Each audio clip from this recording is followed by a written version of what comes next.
Assalamualaikum warahmatullahi wabarakatuh. Selamat malam semuanya. Perkenalkan, nama saya Nur Hidayah. Di sini saya akan mewawancarai Bapak Saiful Abidin. Selamat malam Bapak. Selamat malam. Terima kasih atas waktunya. Ya. Sebelumnya, apakah Bapak boleh memperkenalkan diri terlebih dahulu? Ya. Baik, nama saya Saiful Abidin. Saya adalah seorang guru di salah satu sekolah swasta, tepatnya di Kota Tangerang. Ya, silakan. Bapak guru apa kalau boleh tahu? Saya kebetulan di olahraga. Dan olahraga yang berkecimpungnya di lapangan, yang sudah pasti selalu berkomunikasi dengan siswa. Gitu.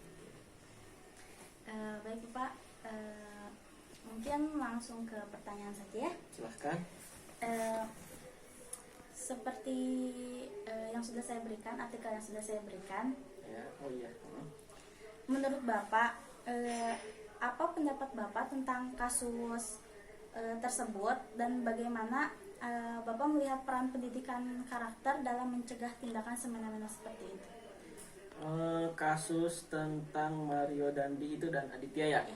Ya, tanggapan saya sih, yang namanya sekolah kita tidak bisa menyalahkan 100% kepada sekolah, karena pendidikan karakter itu dimulai dari keluarga, kemudian setelah itu masuk ke ranah sekolah, kemudian dan akhirnya nanti terjun di masyarakat. Ya, untuk kasus yang terjadi saat ini, ketika anak tersebut melakukan kesalahan yang begitu berat, seharusnya pihak keluarga itu yang pertama kali harus mengetahui dan harus paham betul tentang pendidikan karakter, sehingga kejadian tersebut tidak terulang kembali. Nah, itu yang paling penting. Yang kedua, sekolah juga harus bisa mewadahi siswa dan harus melindungi seluruh siswa. Jadi sudah seharusnya tidak ada lagi siswa yang menjadi kasus seperti tadi terulang, apalagi sekolah tersebut digadang-gadang karena sekolah terfavorit di sana, seperti itu. Mungkin tanggapan saya seperti itu. Dengan adanya kejadian seperti itu, semoga tidak terulang lagi dan semoga menjadi pelajaran buat kita semua. Bapak maaf, tadi ada kesalahan teknis, lightingnya kurang. Jadi saya izin untuk langsung melanjutkan ke pertanyaan selanjutnya. Ya, silakan. Menurut Bapak, apa saja tantangan terbesar dalam implementasi pendidikan karakter di sekolah-sekolah saat ini? Ya, tantangan terberatnya justru pertama di guru, karena guru harus bisa dan mengetahui seluruh tentang pendidikan karakter seperti apa dan bagaimana caranya mengimplementasikan di dalam pelajarannya. Yang kedua, itu tantangan kedua itu sekolah itu sendiri. Apakah sekolah itu bisa memfasilitasi kebutuhan siswa mengenai karakter tadi. Kemudian yang terakhir itu lingkungan siswa tersebut, berarti keluarga atau orang tua, wali itu harus tahu tentang pendidikan karakter. Makanya tantangan terbesarnya itu di situ. Jadi bagaimana caranya memberikan pengetahuan tentang pendidikan karakter kepada orang tua agar di rumah itu sudah bisa dibimbing dari rumah. Makanya di sekolah itu tinggal meluruskan, tinggal memperkuat di sekolah. Jadi pendidikan karakter awalnya emang dari awal terusnya dari sekolah, dari rumah. Seperti itu. Baik, untuk pertanyaan selanjutnya, menurut Bapak bagaimana cara sekolah menerapkan pendidikan karakter dalam berbagai aspek seperti afektif, moral, spiritual, sosial, intelektual, bahasa, kemandirian dan penyesuaian diri siswa? Kemudian kegiatan apa saja yang dilakukan untuk mengembangkan kemampuan tersebut? Oke, bagaimana di sekolah ya? Kalau di sekolah bagaimana? Jadi seharusnya pendidikan karakter ini kan yang tadi dari aspek afektif tadi kan, moral, itu harus bisa dimasukkan ke beberapa mata pelajaran. Contoh moral, pendidikan moral dan sosial. Nah, itu bisa dimasukkan ke pendidikan kewarganegaraan. Nah, di situ kan nanti ada nilai tuh di situ. Nah, guru itu harus mampu tuh menerapkan karakter yang seperti apa yang dibutuhkan oleh negara ini gitu. Kemudian tadi spiritual, afektif juga itu juga bisa diterapkan melalui pelajaran agama. Nah, pendidikan karakter itu dari pelajaran agama, di situ juga bisa dimasukkan gitu. Jadi selain materinya selalu harus ditambahkan tentang pendidikan karakter itu seperti apa gitu. Kemudian apa tadi, kemandirian, penyesuaian diri. Nah, itu semua pendidikan karakter itu hemat saya, pendapat saya itu seharusnya dibuatkan satu mata pelajaran terbaru. Jadi di sekolah itu punya jam pelajaran tersendiri. Jadi siswa itu tahu betul karakternya seperti apa, keinginan seperti apa, nyari jati dirinya seperti apa, khususnya di tingkat sekolah menengah atas. Nah, itu harus sudah memiliki jam pelajaran tertentu. Jadi misalkan dalam satu pertemuan dia memiliki 1 jam pelajaran juga cukup. Jadi dalam 1 minggu dia punya 1 jam pelajaran, misalkan hari Senin setelah upacara, nah itu pelajarannya ganti dengan pendidikan karakter semua. Itu atau diganti-ganti jamnya. Nah, maka dari itu perlu adanya guru, pentingnya guru BK berperan aktif di situ dalam menerapkan mengimplementasikan pendidikan karakter tersebut. Seperti itu. Seperti itu. Baik Bapak, untuk pertanyaan selanjutnya, menurut Bapak apa saja tantangan terbesar dalam implementasi pendidikan karakter di sekolah-sekolah saat ini? Ya, tantangan terbesarnya yang Baik, selanjutnya apakah ada saran dari Bapak untuk sekolah-sekolah lain dalam mengembangkan pendidikan? Mangga.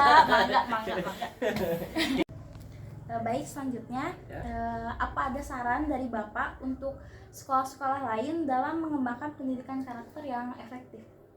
ya, saran saya sih ya tadi salah satunya membuat jam pelajaran baru untuk pendidikan karakter. Jadi tidak hanya mengacu pada mata pelajaran PKN atau bahasa atau agama. Jadi pendidikan karakter ini punya jam pelajaran tersendiri sehingga siswa itu bisa aktif, bisa paham betul tentang pendidikan karakter dan karakter yang dimilikinya seperti apa gitu. Dan tak lupa juga untuk memberikan fasilitasnya dari sekolah gitu. Kurang lebih seperti itu kalau menurut saya, agar pendidikan karakter ini bisa berjalan dengan efektif. Dan terakhir yang nomor baik, untuk pertanyaan terakhir ya Pak. Ya. Menurut Bapak, apa peran teknologi dan media sosial dalam mempengaruhi perkembangan karakter anak-anak dan bagaimana sekolah menghadapinya? Nah, ini juga salah satu tantangan nih, bagaimana teknologi dan media sosial ini dalam mempengaruhi perkembangan anak-anak, ya, karakter anak-anak.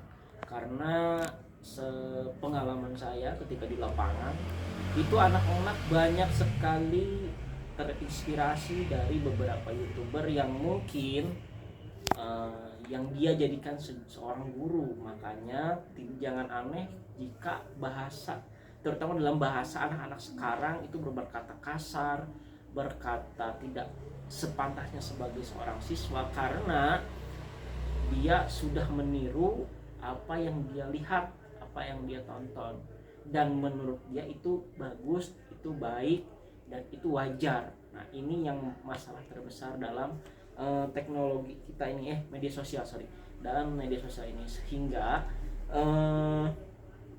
pengaruhnya sangat besar. Maka dari itu berat sekali bagi sekolah ketika memiliki penguatan karakter tapi tidak dibarengi dengan kita sebagai masyarakat untuk selalu membimbing siswa. Begitupun dalam keluarga. Nah, jadi orang tua itu wajib membimbing anaknya dalam memiliki sosial media, dalam berteknologi, apapun itu kita harus punya batasan sehingga kita bisa tahu perkembangan anak kita itu melalui media sosial itu. Apa yang lihat tonton kita harus tahu, sehingga sekolah mempermudah sekolah dalam menguatkan karakter siswa. Kurang lebih seperti itu. Ya, baik Bapak, karena pertanyaan sudah habis. Oh, habis ya? Iya. Saya masih banyak.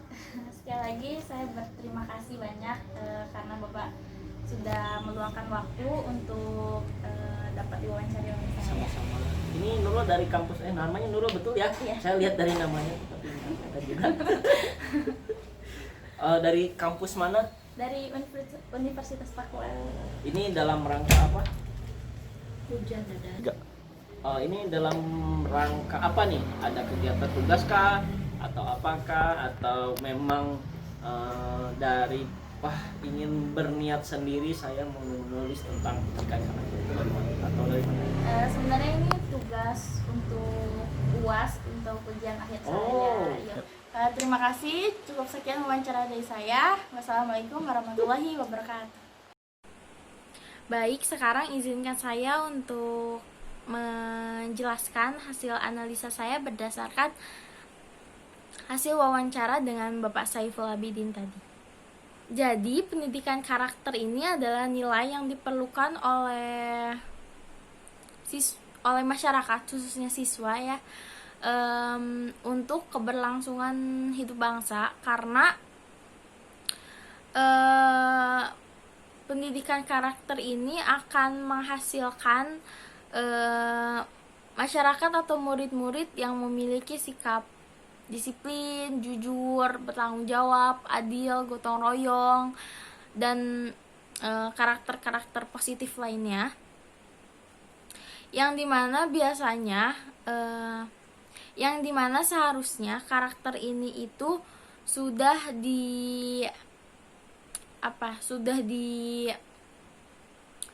ditanam dalam diri masing-masing itu dari orang tuanya sendiri. Karena peran orang tua itu sangat penting dalam pendidikan karakter. Bisa dibilang sebelum anak-anak memasuki lingkungan sekolah, pastinya anak-anak seharusnya sudah diajarkan pendidikan karakter di lingkungan sekitarnya, khususnya di keluarganya. Begitu, agar tidak terjadi hal-hal yang tidak diinginkan seperti Mario Dandi tadi. Selanjutnya adalah tantangan yang dihadapi oleh sekolah-sekolah saat ini mengenai pendidikan karakter. Tantangan ini akan dirasakan oleh guru, sekolah itu sendiri, dan murid dan lingkungan sekitarnya. Yang pertama, tantangan untuk guru itu adalah berarti guru harus memiliki pengetahuan tambahan mengenai pendidikan karakter ini, dan memiliki tantangan untuk dapat mengajarkan pendidikan karakter ini kepada para murid-muridnya. Namun bukan hanya mengajarkan, guru ini mendapat tantangan untuk agar murid-murid ini tuh benar-benar bisa mengimplementasikan pendidikan karakter ini dalam kehidupan sehari-hari mereka. Yang kedua itu tantangan itu datang dari sekolah. Karena apakah sekolah itu dapat memfasilitasi atau membiayai dengan adanya pendidikan karakter ini, yang dimana pasti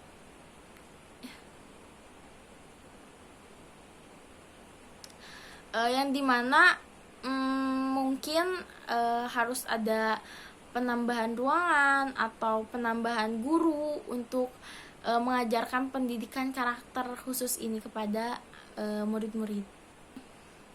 Dan kemudian adalah tantangan bagi siswa itu sendiri, karena mungkin untuk siswa TK, SD itu masih mudah untuk diberikan pendidikan karakter ini, namun jika SMP, SMA mungkin sudah agak terlalu sulit karena mereka biasanya sudah memiliki keinginannya sendiri, sudah tidak ingin diatur, sedangkan mau tidak mau pendidikan karakter ini harus mengatur para siswanya agar memiliki karakter yang seperti tadi, jujur, disiplin, gotong royong, dan lain sebagainya. Dan yang terakhir adalah tantangan bagi lingkungan sekitar, khususnya keluarga atau orang tua, karena keluarga adalah lingkungan yang paling dekat dengan siswa, yang dimana mungkin para siswa akan lebih mudah mendengarkan apa yang dikatakan oleh orang tuanya daripada guru-gurunya sendiri gitu. Dan kemudian adalah salah satu saran ya dari Bapak Saiful tadi, bahwa beliau memberikan saran jika di setiap sekolah seharusnya mungkin bisa rata ya, seluruh sekolah itu bisa memiliki jam pelajaran khusus untuk pendidikan karakter ini di semua sekolah, di setiap tingkatan pendidikan, agar siswa ini benar-benar mendapat pelajaran tentang pendidikan karakter. Atau selain itu juga bisa mensisipkan pendidikan karakter ini di beberapa mata pelajaran seperti pendidikan kewarganegaraan atau pendidikan agama Islam,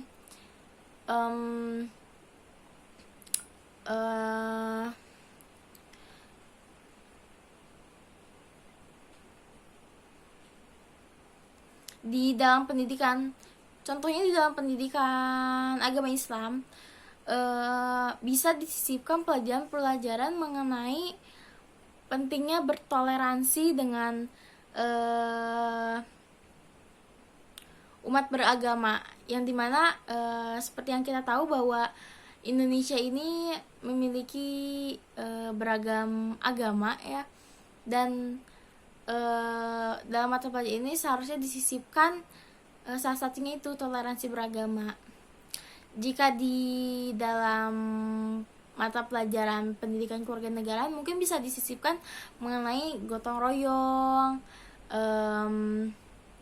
keadilan, dan lain sebagainya.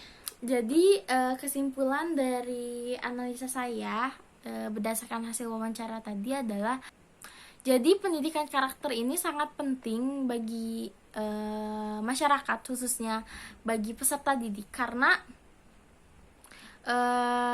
ini akan menjadi bekal untuk mereka di masa depan.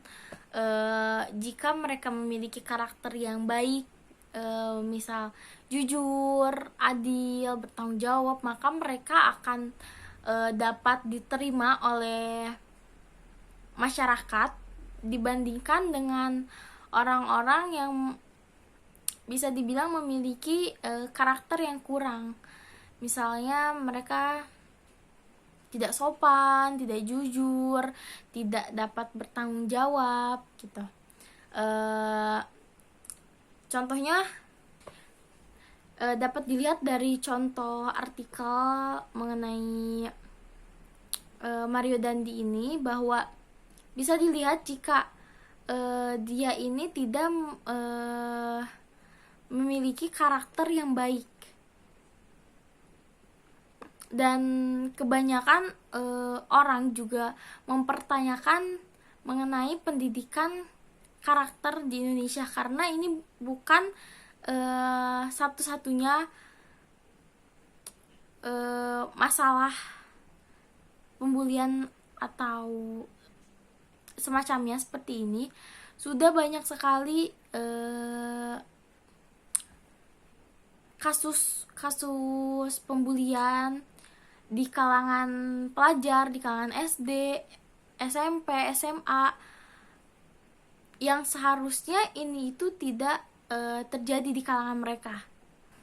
Maka dari itu seharusnya pendidikan karakter ini benar-benar dapat diimplementasikan di seluruh sekolah di Indonesia ini agar tidak terjadi hal-hal yang seperti tadi. Baik, cukup sekian dari saya. Terima kasih. Mohon maaf jika masih banyak kekurangan. Kurang lebih mohon maaf. Wassalamualaikum warahmatullahi wabarakatuh.